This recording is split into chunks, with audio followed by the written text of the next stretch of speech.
வணக்கம், இது King Mobiles வேலூரின் number 1 multi brand mobile showroom. இந்த வீடியோவில் வந்து நம்ம நவம்பர் மாதத்தில் ரிலீஸ் ஆக போகிற அப்கமிங் மொபைல்ஸ் பற்றி தான் பார்க்க போகிறோம். வீடியோக்குள்ளே போகிறதுக்கு முன்னாடி நம்ம கிங் மொபைல் சேனல் நீங்கள் இன்னும் சப்ஸ்கிரைப் பண்ணலைன்னா உடனே சப்ஸ்கிரைப் பண்ணிடுங்க. வாங்க வீடியோக்குள்ளே போகலாம். தீபாவளியே முடிஞ்சிருச்சு. இந்த வருஷத்துலேயே வந்து நவம்பர் டிசம்பர்னு 2 மாதம் மட்டும்தான் இருக்குது. அப்படி என்ன ஃபோன்ஸ் வந்து லான்ச் ஆக போகுது அப்படின்னு நீங்கள் யோசிச்சுட்டு இருந்தீங்கன்னா இல்லவே இல்லைங்க.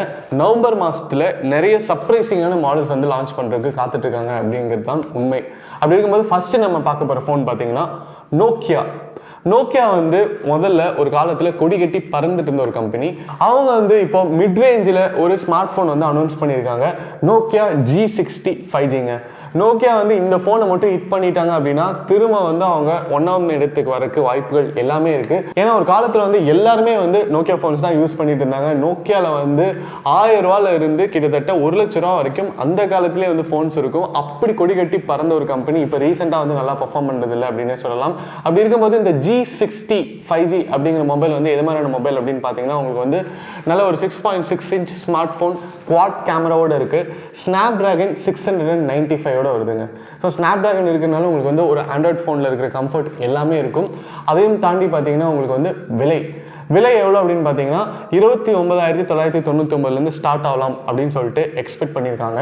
பேட்டரி அண்ட் சார்ஜிங் கெப்பாசிட்டி பொறுத்த வரைக்கும் பார்த்தீங்கன்னா 4500 mAh பேட்டரி இருக்கும் அப்படின்னு சொல்லியிருக்காங்க. சார்ஜிங் கெப்பாசிட்டி பார்த்தீங்கன்னா 20 watts ஃபாஸ்ட் சார்ஜிங் இருக்கும் அப்படின்னு சொல்லியிருக்காங்க. இந்த ஃபோன் மட்டும் ஹிட் ஆயிடுச்சு கண்டிப்பாக சாம்சங் வந்து ஒரு டஃப் காம்படிஷன் கொடுத்துருவாங்க நோக்கியா. நானும் வந்து உங்களோட காத்துருக்கேன். நோக்கியா G60 5G எப்படி இருக்குது அப்படின்னு பார்க்கலாம். அடுத்து நம்ம பார்க்க போகிற மொபைல் பார்த்தீங்கன்னா Xiaomi 12T சீரீஸுங்க.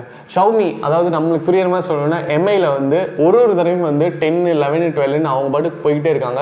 இப்போ இந்த 12T சீரீஸில் பார்த்தீங்கன்னா 12T Pro அப்படின்னு சொல்லிட்டு 2 மாடல் இருக்குது. இது லான்ச் ஆகும் அப்படின்னு சொல்லியிருக்காங்க. ஆல்ரெடி குவால்காம் டெக் சமிட்னு ஒன்று நடந்தது. அதில் பார்த்தீங்கன்னா சைனாவில் வந்து ஆல்ரெடி இந்த மாடல்ஸ் வந்து லான்ச் பண்ணிட்டாங்க. இந்த மாடல் வந்து அமேசிங்காக இருக்குது அப்படின்னே சொல்லாங்க. ஏன் அப்படின்னு கேட்டிங்கன்னா Xiaomi 12T பார்த்தீங்கன்னா உங்களுக்கு வந்து MediaTek Dimensity 8100 ப்ராசஸரோட வருது அப்படின்னு சொல்லியிருக்காங்க. Xiaomi 12T Pro பார்த்தீங்கன்னா உங்களுக்கு வந்து Snapdragon 8+ Gen 1 ப்ராசஸரோட வருது அப்படின்னு சொல்லியிருக்காங்க. ஸோ ரெண்டுமே வந்து பார்த்தீங்கன்னா state of the art processor, இருக்கிறதுலே வந்து சூப்பர் பர்ஃபார்மிங் ப்ராசஸர் அப்படின்னே சொல்லலாம். அது மட்டும் இல்லாமல் கேமரா பார்த்தீங்கன்னா 200 மெகாபிக்சல் வரைக்கும் இருக்கும் அப்படின்னு சொல்லியிருக்காங்க. அண்ட் ஃபாஸ்ட் சார்ஜிங் கேப்பபிலிட்டி பார்த்தீங்கன்னா 120 watts வரைக்கும் இருக்கும் அப்படின்னு சொல்லியிருக்காங்க. ஸோ இது எல்லாமே வந்து இருக்கிறதுலே ஹையஸ்ட், உங்களுக்கு வந்து இருக்கிறதுலே ஹையஸ்ட் ஸ்மார்ட் ஃபோன், அதாவது ஒரு ஃப்ளாஷியஸ் ஸ்மார்ட் ஃபோன் வேணும், அதே நேரத்தில் விலையும் கொஞ்சம் கம்மியாக இருக்கணும் அப்படின்னா கண்டிப்பாக நீங்கள் வந்து Xiaomi 12T சீரீஸ்க்காக வெயிட் பண்ணலாம். நானும் உங்களோட சேர்ந்து வெயிட் பண்ணுறேன். அடுத்து நம்ம பார்க்க போகிற மொபைல் பார்த்தீங்கன்னா Realme 10 சீரீஸுங்க. Realme 10 சீரீஸ்லையும் பார்த்தீங்கன்னா Realme 10, Realme 10 Pro Plus அப்படின்னு சொல்லிட்டு 2 மாடல் வந்து லான்ச் ஆகும் அப்படின்னு சொல்லியிருக்காங்க. இதில் வந்து Realme 10 பார்த்தீங்கன்னா உங்களுக்கு வந்து ஒரு 4G மொபைல் தான், அதனால உங்களுக்கு வந்து விலை கம்மியாக நீங்கள் வந்து எதிர்பார்க்கலாம். அடுத்து பார்த்தீங்கன்னா ப்ராசர் பொறுத்த வரைக்கும் MediaTek Helio G99 ப்ராசஸரோட வரும் அப்படின்னு சொல்லியிருக்காங்க.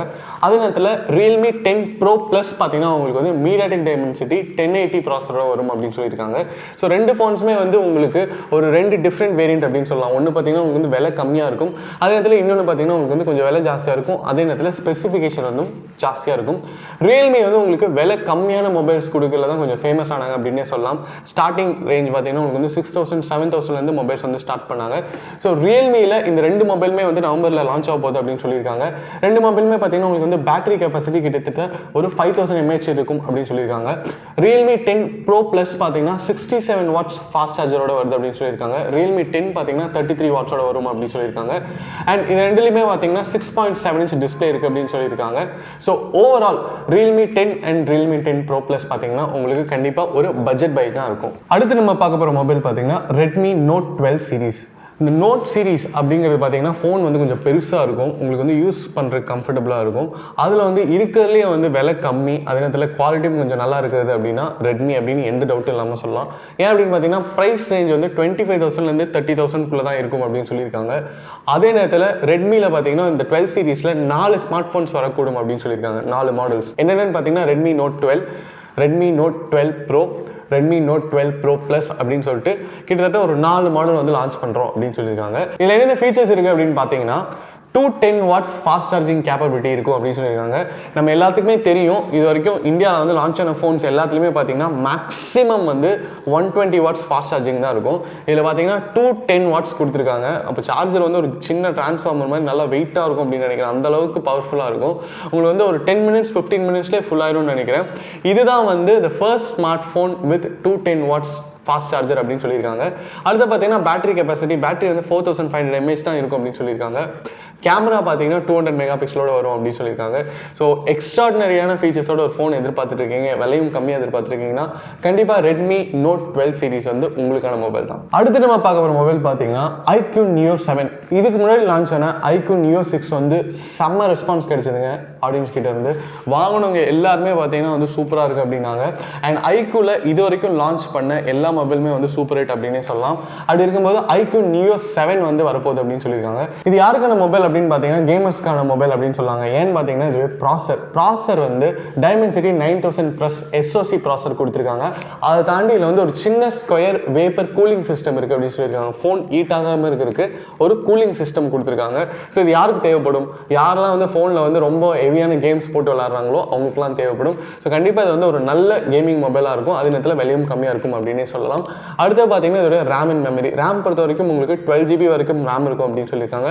மெமரி பார்த்தீங்கன்னா 128 GB 256 GB வேரியன்ட்ஸ் இருக்கும் அப்படின்னு சொல்லியிருக்காங்க. அண்ட் பேட்டரி பொறுத்த வரைக்கும் பார்த்தீங்கன்னா உங்களுக்கு வந்து 5000 mAh இல்லைனா 4500 mAh இருக்கலாம் அப்படின்னு சொல்லியிருக்காங்க. பட் இன்னொரு அட்வான்டேஜ் அப்படின்னு பார்த்தீங்கன்னா 120 watts ஃபாஸ்ட் சார்ஜிங் கண்டிப்பாக இருக்கும் அப்படின்னு சொல்லியிருக்காங்க. அதே மாதிரி டிஸ்பிளே பார்த்தீங்கன்னா சூப்பர் AMOLED டிஸ்பிளேயோட வருது அப்படின்னு சொல்லியிருக்காங்க. 120 Hz ரிஃப்ரெஷ் ரேட்டோட இருக்கும் அப்படின்னு சொல்லியிருக்காங்க.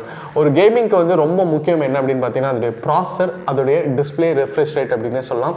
ரெண்டுமே வந்து இதில் சூப்பராக இருக்குது. ஸோ நீங்கள் வந்து கண்டிப்பாக ஒரு நல்ல கேமிங் மொபைல் தான் வேணும் அப்படின்னு வெயிட் பண்ணிட்டு இருக்கீங்க அப்படின்னா கொஞ்சம் வெயிட் பண்ணி iQOO Neo 7 வந்து வாங்கிடுங்க. அடுத்து நம்ம பார்க்க போகிற மொபைல் பார்த்தீங்கன்னா OnePlus Nord 3. OnePlusல வந்து இந்த நாட் ஏன் இவ்வளோ மாடல்ஸ் லான்ச் பண்ணுறாங்க அப்படிங்கிறது வந்து சத்தியமாக தெரியவே இல்லை. OnePlus Nord லான்ச் பண்ணாங்க, Nord 2 லான்ச் பண்ணாங்க, Nord 2C லான்ச் பண்ணாங்க, Nord 2C Lite லான்ச் பண்ணாங்க, இப்போ வந்து Nord 3 வந்து லான்ச் பண்ணியிருக்காங்க. யூஸ்வலாக OnePlus எப்போவுமே வந்து விலை ஜாஸ்தியான ஃப்ளாக்ஷிப் மொபைல்ஸ் மட்டும் தான் லான்ச் பண்ணிட்டு இருப்பாங்க. சரி, விலை கம்மியாக இப்போ எப்படி ஐஃபோன்ஸ் வந்து iPhone C வந்து லான்ச் பண்ண ஆரம்பிச்சாங்களோ அது மாதிரி வந்து Nord அப்படிங்கிற ஒரு சீரிஸ் லான்ச் பண்ண ஆரம்பிச்சாங்க. அது வந்து நிறைய பேர் வாங்க ஆரம்பிச்சு அதுக்குன்னு தனியாக ஒரு செட் ஆஃப் கஸ்டமர்ஸ் வந்து உருவாக்கிட்டாங்க அப்படின்னே சொல்லலாம். அப்படி இருக்கும்போது இந்த OnePlus Nord 3ல நீங்கள் என்னென்ன எதிர்பார்க்கலாம் அப்படின்னு கேட்டிங்க அப்படின்னா MediaTek Dimensity 8100 ப்ராசரோட வரும் அப்படின்னு சொல்லியிருக்காங்க. 150 watts ஃபாஸ்ட் சார்ஜிங் சப்போர்ட் பண்ணும் அப்படின்னு சொல்லியிருக்காங்க. அது இல்லாமல் ரேம் மெமரிலாம் கேட்கவே வேணாம். இதில் பார்த்தீங்கன்னா 8 GB ரேம் இருக்கும், 12 GB ரேம் இருக்கும். மெமரி பார்த்தீங்கன்னா 128 256 அப்படின்னு சொல்லிட்டு நிறைய வேரியன்ட்ஸ் கொடுத்துருப்பாங்க. அண்ட் விலை எவ்வளோ அப்படின்னு கேட்டிங்கன்னா கிட்டத்தட்ட ஒரு 30,000 இருக்கலாம் அப்படின்னு சொல்லியிருக்காங்க. ஸோ நீங்கள் வந்து ஒரு பட்ஜெட் OnePlus மொபைலுக்காக வெயிட் பண்ணிட்டு இருக்கீங்க அப்படின்னா கண்டிப்பாக OnePlus Nord 3 உங்களுக்கான மொபைல். அடுத்து நம்ம பார்க்க போகிற மொபைல் பார்த்தீங்கன்னா Motorola X40. Motorola பார்த்தீங்கன்னா இப்போ ரீசெண்டாக அவங்க லான்ச் பண்ணுற மொபைல் எல்லாமே சூப்பராக இருக்குது. ஆனாலும் வந்து இன்னும் அவங்க அந்த வின்னிங் பொசிஷன் 1 2 3க்கு வரவே இல்லை. அவங்க வந்து கொஞ்சம் சைலண்ட் செல்லராக தான் இருக்காங்க. யாரும் நமக்கு தெரிஞ்சவங்க யாரும் அவ்வளோ சீக்கிரம் Motorola ஃபோன்ஸும் வந்து வாங்குறதில்ல. ஏன்னா வந்து ஒரு நல்ல இடத்த பிடிக்கிறது ரொம்ப கஷ்டம் அப்படின்னே சொல்லலாம். இப்போ சாம்சங், அதுக்கப்புறம் OnePlus இவங்கெல்லாம் வந்து டாப்பில் வந்து ஒரு மாடலும் லான்ச் பண்ணிகிட்டே இருக்கும்போது அதை தாண்டி Motorola வந்து கொஞ்சம் அச்சீவ் பண்ணுறது கஷ்டமாக இருக்குது அப்படின்னே சொல்லலாம். அப்படி இருக்கும்போது Motorola X40ல என்ன அதிசயம் அப்படின்னு கேட்டிங்கன்னா இது வரைக்கும் நம்ம கேள்விப்பட்டிருக்கோம் ஆண்ட்ராய்ட் ஃபோன்ஸ் எல்லாத்துலேயுமே பார்த்தீங்கன்னா Snapdragon 888 இருக்கும், இல்லைனா Snapdragon 8 Gen 1 ப்ராசர் இருக்கும். இதில் பார்த்தீங்கன்னா Snapdragon 8 Gen 2 ப்ராசர் கொடுத்துருக்காங்க, DDR5 ரேம் கொடுத்துருக்காங்க. ஸோ ப்ராசர் அண்ட் ரேம் பொறுத்த வரைக்கும் பார்த்தீங்கன்னா இருக்கிறதுலே வந்து லேட்டஸ்ட் அப்படின்னு கூட சொல்லலாம். அந்த அளவுக்கு வந்து லேட்டஸ்ட்டாக ஒரு டெக்னாலஜி அப்கிரேட் பண்ணி கொடுத்துருக்காங்க. ஸோ Motorola X40 பார்த்தீங்கன்னா நீங்கள் கேமராக இருந்தாலும் சரி, நீங்கள் வந்து கேமரா நிறைய யூஸ் பண்ணுற யூஸராக இருந்தாலும் சரி, உங்களுக்கு வந்து ஒரு சீம்லெஸ்ஸான ஒரு பர்ஃபார்மன்ஸ் கொடுக்கக்கூடிய ஒரு மொபைல் அப்படின்னே சொல்லலாம். கேமராஸ் பொறுத்த வரைக்கும் பார்த்தீங்கன்னா ட்ரிபிள் கேமரா செட்டப்போட வரும்னு சொல்லியிருக்காங்க பேக்கில். அண்ட் செல்ஃபி கேமரா பார்த்தீங்கன்னா 60 மெகா பிக்சலோட வரும்னு சொல்லியிருக்காங்க. கேமராவும் சூப்பராக இருக்குது, ப்ராசரும் சூப்பராக இருக்குது, ரேமும் பார்த்தீங்கன்னா லேட்டஸ்ட் டெக்னாலஜியில் கொடுத்துருக்காங்க.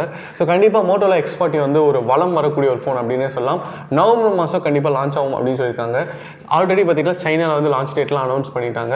ஸோ கண்டிப்பாக இந்த மாதத்தில் வந்து நீங்கள் எக்ஸ்பெக்ட் பண்ண வேண்டிய ஒரு மொபைல் அப்படின்னா அது வந்து Motorola X40 அப்படின்னு சொல்லலாம். அடுத்து நம்ம பார்க்க போகிற மொபைல் பார்த்தீங்கன்னா Oppo Reno 9 சீரிஸுங்க. Oppo Reno வந்து ஒரு சூப்பர் ஹிட் சீரிஸ் அப்படின்னே சொல்லலாம். இதுக்கு முன்னாடி லான்ச் ஆன எல்லா Reno சீரிஸுமே பார்த்தீங்கன்னா சூப்பராக இருந்திருக்கு.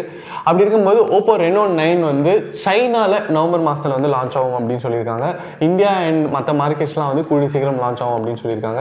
இதில் பார்த்தீங்கன்னா Oppo Reno 9, Oppo Reno 9 Pro, Oppo Reno 9 Pro Plus அப்படின்னு சொல்லிட்டு 3 மாடல்ஸ் லான்ச் ஆகும் அப்படின்னு சொல்லியிருக்காங்க. ஸோ Oppo Reno 9 சீரிஸில் நீங்கள் என்னென்ன எக்ஸ்பெக்ட் பண்ணலாம் அப்படின்னு கேட்டிங்கன்னா டிஸ்பிளே பொறுத்த வரைக்கும் 120 Hz refresh rate எக்ஸ்பெக்ட் பண்ணலாம் அப்படின்னு சொல்லியிருக்காங்க. ப்ராசர் பொறுத்த வரைக்கும் பார்த்தீங்கன்னா ஸ்னாப்டிராகன் 7 Gen 1 ப்ராசரோட வரும் அப்படின்னு சொல்லியிருக்காங்க. அப்படி இல்லைனா ஸ்னாப்டிராகன் 778 வரும்னு சொல்லியிருக்காங்க. இன்னும் இந்தியன் மார்க்கெட்ஸ்க்கு வந்து லான்ச் பண்ணுற டிசிஷன் வந்து அவங்க எடுக்காதனால இன்னும் நமக்கு ஸ்பெசிஃபிகேஷன்ஸ்லாம் சரியாக தெரியல. பட் நம்ம வந்து ஓப்போ ரெனோ 9 சீரிஸ் வந்து எப்படி இருக்குது அப்படிங்கிறத வெயிட் பண்ணி தான் பார்க்கணும். அடுத்து நம்ம பார்க்க போகிற மொபைல் பார்த்தீங்கன்னா TECNO CAMON 19 Pro. இந்த மொபைல் பார்த்தீங்கன்னா உங்களுக்கு MediaTek Helio G96 ப்ராசரோட வருதுங்க. ரேம் பார்த்தீங்கன்னா 8GB ரேமோட வரும் அப்படின்னு சொல்லியிருக்காங்க. கேமரா பார்த்தீங்கன்னா உங்களுக்கு வந்து ஒரு குவாட் கேமரா செட்டப்போட வரும் அப்படின்னு சொல்லியிருக்காங்க. பிரைமரி கேமரா பார்த்தீங்கன்னா 64 மெகாபிக்சல், 50 மெகாபிக்சல், 2 மெகாபிக்சல், 2 மெகாபிக்சல் சொல்லியிருக்காங்க. அண்ட் ஓவரால் பார்த்தீங்கன்னா அது வந்து ஒரு பட்ஜெட் ரேஞ்ச் ஸ்மார்ட் ஃபோனாக இருக்கும்.